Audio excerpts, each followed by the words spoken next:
اردو کور کے معزز دوستوں، میں ہوں ماجد ملک اور آپ تمام دیکھنے اور سننے والوں کو السلام علیکم۔ ناظرین گرامی، مانیسا ترکی کا ایک خوبصورت پرانا ٹاؤن ہے۔ یہ ازمیر کے قریب واقع ہے اور اپنی فضا، قدرتی جنگلوں اور پرانے بازاروں کی وجہ سے پورے سینٹرل ایشیا میں مشہور ہے۔ خلافت عثمانیہ کے دور میں ترک اسے شہزادگان کا شہر کہتے تھے، کیونکہ سلطان اپنے شہزادوں کو بچپن ہی میں مانیسا بھجوا دیتے تھے، اور یہ جب تک دین اور دنیا دونوں علوم کے ایکسپرٹ نہیں ہو جاتے تھے، یہ اس وقت تک مانیسا سے باہر نہیں جا سکتے تھے۔ فاتح قسطنطنیہ استنبول سلطان محمد فاتح کا بچپن بھی مانیسا میں گزرا تھا۔ سلطان فاتح کے والد سلطان مراد دوم نے سلطان محمد کی پرورش کی ذمہ داری اپنی ایک ملکہ اور وزیر خلیل پاشا کو سونپ رکھی تھی۔ ملکہ عیسائی تھی اور وہ ایسٹرن یورپ کے کسی عیسائی بادشاہ کی بیٹی تھی۔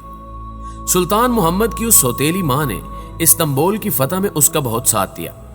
سلطان تقریباً جنگ ہار چکا تھا اور اس نے صبح فوجوں کی واپسی کے اعلان کا فیصلہ کر لیا تھا، مگر رات اس کی سوتیلی ماں اس سے ملنے آئی۔ اس نے اس کا حوصلہ بڑھایا اور سلطان فاتح نے اگلے دن قسطنطنیہ فتح کر لیا۔ سلطان فاتح کے اپنے شہزادے اور 1920 تک تمام سلطانوں کے شہزادے بھی مانیسا میں پروان چڑھے۔ یہ شہر اس قدر اہم اور تاریخی تھا کہ ہم اپنے کھانوں میں زردہ کھاتے ہیں۔ زردہ مانیسا کی سویٹ ڈش تھا۔ یہ یہاں سے پوری اسلامی دنیا میں پھیل گیا۔ پنجاب میں لوگ صدیوں سے بھانڈا نام کی ایک ڈش بنا رہے ہیں۔ یہ ڈش مکوی ہوتی ہے اور اس میں جڑی بوٹیاں، مغز، دیسی گھی اور گڑ ڈالا جاتا ہے۔ پنجابی اسے پکا کر اس کی ٹکیاں یا پنیاں بنا کر رکھ لیتے ہیں اور سردیوں میں کھاتے رہتے ہیں۔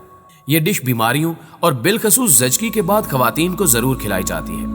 یہ ڈش بھی مانیسا سے ہندوستان آئی تھی اور اس کے موجد کسی نامعلوم عثمانی ملکہ کے ڈاکٹر تھے۔ وہ عثمانی ملکہ بیمار ہو گئی تھی۔ ڈاکٹروں نے اس کے لیے ایک مکوی خوراک تیار کی اور اسے یہ خوراک کھلاتے رہے۔ ملکہ صحت یاب ہو گئی تو اس نے یہ سیکرٹ ریسیپی عام کرنے کا حکم دیا، اور یوں وہ ریسیپی مانیسا سے نکل کر سینٹرل ایشیا اور وہاں سے ہندوستان آ گئی۔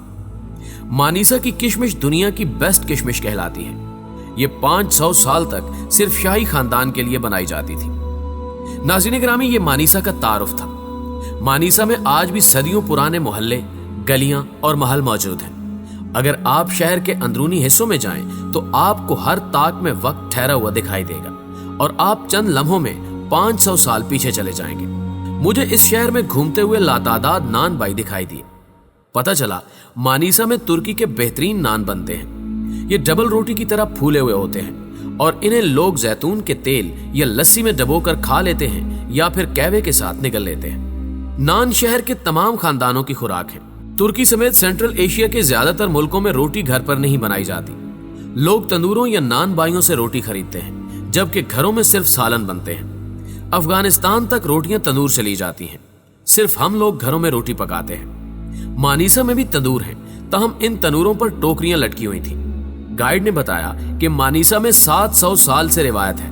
خوشحال لوگ تندور سے جتنی روٹیاں لیتے ہیں، یہ ان سے آدھی ان ٹوکریوں میں رکھ دیتے ہیں۔ ضرورت مند لوگ آتے ہیں، ٹوکری کی طرف اشارہ کر کے کہتے ہیں ہمیں اتنی روٹیاں دے دیں، اور تنور کے ورکرز چپ چاپ اتنی روٹیاں نکال کر انہیں دے دیتے ہیں۔ یہ لوگ اس عمل کو میزبانی کہتے ہیں، اور یہ میزبانی مانیسا میں تقریباً 700 سال سے جاری ہے۔ یہ ایک دلچسپ روایت ہے۔ مجھے چند دن قبل میرے ایک دوست نے ترکی زبان کی ایک ویڈیو بھیجی۔ اس ویڈیو میں عوام سے اپیل کی جا رہی تھی کہ مہلک وبا کی وجہ سے کاروبار بند ہو گئے ہیں، لوگ بے روزگار ہیں، لہٰذا ملک بھر کے خوشحال لوگ میزبانی کا عمل بڑھا دیں۔ ویڈیو میں روٹی کی ٹوکری اور تندور بھی دکھایا گیا تھا۔ مجھے یہ دیکھ کر بے اختیار مانیسا یاد آ گیا، اور میں نے سوچا کیا ہم اپنے ملک میں میزبانی کا یہ سلسلہ شروع نہیں کر سکتے؟ ہم ہزاروں سال سے اس علاقے میں دال روٹی کھا رہے ہیں، کیا یہ ممکن نہیں کہ ہم بھی تندوروں پر میزبانی کی ٹوکریاں لٹکا دیں اور صاحب ثروت ان میں روٹیاں رکھوا دیا کریں، اور تنور کے مالک ضرورت مندوں کو عزت کے ساتھ یہ روٹیاں دے دیا کریں؟ اور کیا یہ بھی ممکن نہیں کہ ہم میں سے جو شخص افورڈ کر سکتا ہے وہ روزانہ دال پکائے، ضرورت مندوں کی فہرست بنائے اور عزت کے ساتھ ڈسپوزیبل ڈبے ان کے گھر پہنچا دے؟ ہم روز 100-200 روٹیاں پکوا کر اپنے گھروں، اپنے دفتروں کے سامنے ٹوکریوں میں بھی رکھ سکتے ہیں، اور لوگ اپنی ضرورت کے مطابق آ کر روٹیاں لے جائیں۔ ہم چائے خانوں پر چائے کے اضافی کپوں کے پیسے بھی دے سکتے ہیں۔ چائے خانے کے مالکان اضافی کپوں کی پرچیاں بنا دیں، ضرورت مند آئیں وہ پرچی کاؤنٹر پر دیں اور مفت چائے لے لیں۔ کیا یہ ممکن نہیں؟